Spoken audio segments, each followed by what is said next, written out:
You are now about to enter 1, 2, 3, 4, 5, 6.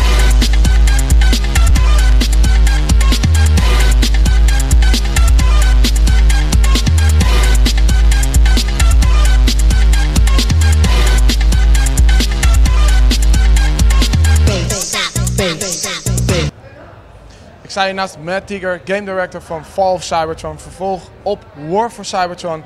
Ja, de Transformer games die eigenlijk trouw blijven aan de jaren 80 serie. Matt, can you tell us something about the sequel to War for Cybertron?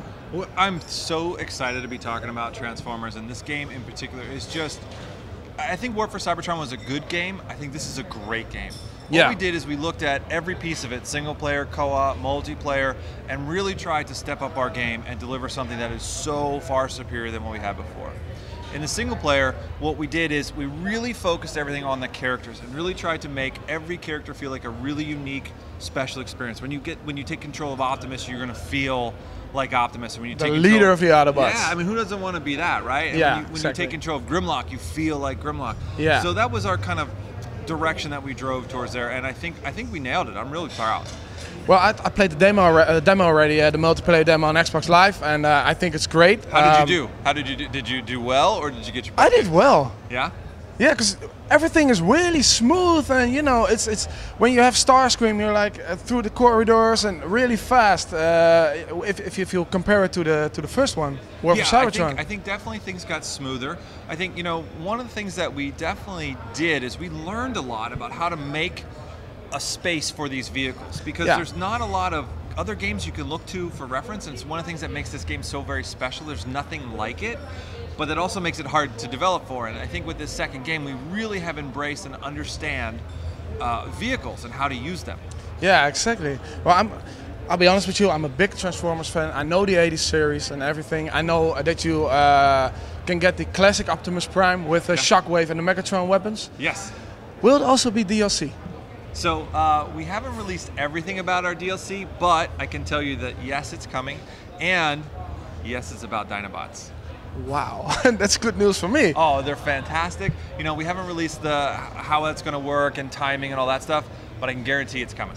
And Insecticons. I saw Shrapnel, I think, yesterday. Well, so the names have changed a little bit since what we remember from the 80s. Yeah. But there are 3 story ones in the game. So there's Kickback, who has the same name. There is he used to be called Shrapnel, and now he's called Sharpshot. Okay. And there used to be there was Bombshell, and now he's called no. Yeah, his old name was Bombshell, and his new name is it just escaped me for a second. Now I feel terrible. No, it'll come to me. You'll ask me another question, and it'll come back. Okay. And what I admire about your game, and the first one also, is that you stay true to the original series. You really see its Soundwave, its Starscream, its Megatron. It's not totally changed. You know, every design is like the 80s, only with a modern. Yeah, That's exactly true. We really try and stay. Hardshell, by the way, is his name. Hardshell, okay. Hardshell. Oh, that's one. See, I remembered. We stayed true, very spiritually. Very true to stories and your nostalgic memories of those visual designs and what those characters are like. Yeah. But that doesn't mean we're trying to remake the cartoon. What we're trying to do is make it relevant and really exciting and accessible and get new fans of Transformers into playing games. Exactly. And so we stay true to the spirit of the old school stuff, but we're not slaves to it. No, exactly. That's a good answer. Yeah. And I saw Metroplex, of course. How could you miss him? Yeah, exactly.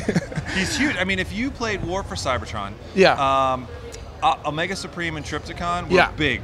Yeah, very big. And Metroplex is 4 times their size. Yeah, he's really, really big. Will Trypticon be in there again? I don't want to spoil things. Right? No. I'm going to save some. You know, because I'm always really careful. I always talk to so many, especially you, right? You're a big Transformers fan. Yeah. I think you're going to get down and play it, and you don't want me to spoil everything for you. Well, maybe. You'll have to just wait and see. I will definitely do that. There will be no problem at all. You also see Bruticus, the Combaticons. Yeah. So Bruticus is yeah, you don't want to spoil things, but Well, Did you think about Constructicons? We did. So, for anybody who doesn't know, Bruticus is the combination of 5 Transformers. He's a combiner. Exactly. And all the groups that the guys that make him up are all military vehicles. So when we knew we were going to do a combiner, we're trying to figure out which one, because there's many actually, right? There's Superion, which is a bunch of jets, and there's one that was all trains, a bunch of different kinds of things. Bruticus and Devastator, which from the cartoon as well as from the movie. Exactly. And we didn't pick Devastator for a couple of reasons.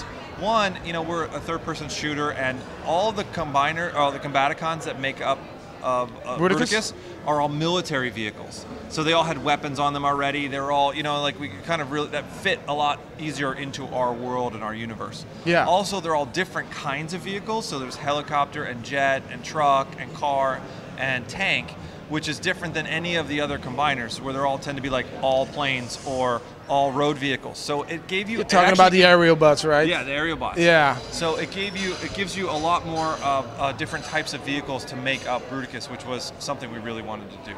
Yeah, very cool. Because I saw Bruticus. It's really cool. I mean, I think if you played War for Cybertron and liked it, you're gonna love this game. If you, for some reason, missed War for Cybertron and you're a big Transformers fan, first, you're shame stupid. on you. Shame on you. Yeah, shame on you. But if you remember the old days with Transformers, this game, trust me, you're gonna love it. And there's another group, but actually in some ways I'm the most interested in, is the people who say maybe I'm not a big Transformers fan, or I don't like them, or it's still a very cool action game. If you take Transformers out of this, it's got, every character feels different. You can turn into a vehicle whenever you want. The spaces give you the choice about how you want to tackle it. There's no other game like this.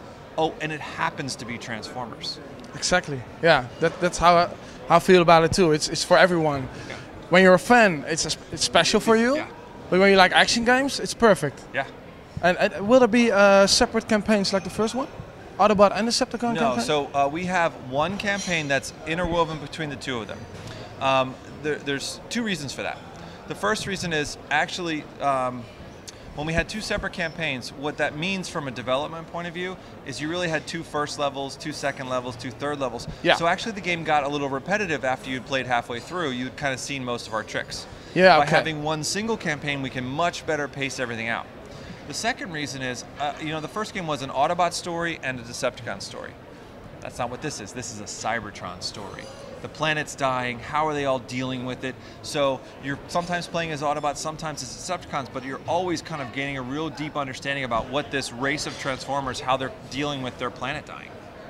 And it's the story before the beginning of the series from the 80s, right? Because the arc is there are, if you fleeing the planet, fleeing the very first experience you're going to have in the game is incredibly nostalgic from the first episode of the Transformers.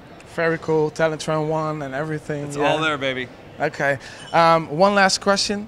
Will the next Transformers be on Earth? I get asked that one a lot, and I think we at the studio we keep this secret list of all the things we'd like to do and where we'd like to go, and it's a very long list. There are lots of things that we could do on Cybertron, on the journey to Cybertron, from Cybertron on Earth. Different kinds of characters we could add, triple changers. It's a huge list. So who knows? We'll have to see what happens. Ever thought of Galvatron and Cyclonus and stuff? Yeah, they're pretty cool too, right? Yeah. I mean, there's last time I talked to Hasbro, I asked them how many Transformers are there. Do you know the number? Let's take a guess. Let's see how good you do. Well, that's very difficult, man. By the way, it's not an exact number because they had to take 200 or 150? There are 11,000 Transformers. Are you serious? Over 11,000 Transformers. That's over 11,000 Transformers. Wow, I didn't know that. So, I mean, it's just a huge number. It's this massive universe. There's, 28 years at this point? Yeah. Like, that's huge. So really it's a mega brand, and just people love it. Cool, man. I want to thank you for this interview. One last question. What is your favorite game on this show? Favorite game here at the show? Yeah. Can I pick Transformers Fall of Cybertron? Of course. Well, obviously I love it, right? The one I will tell you as a gamer, one of the games I'm really excited about is XCOM. XCOM. Yes, I was a huge XCOM fan growing up, and I've just always genuinely really loved that series. I cannot wait. For me, as just a gamer, I'm a super fan of XCOM. Okay, well, cool. I want to thank you, man. Yeah, my pleasure. Bye-bye. Bye.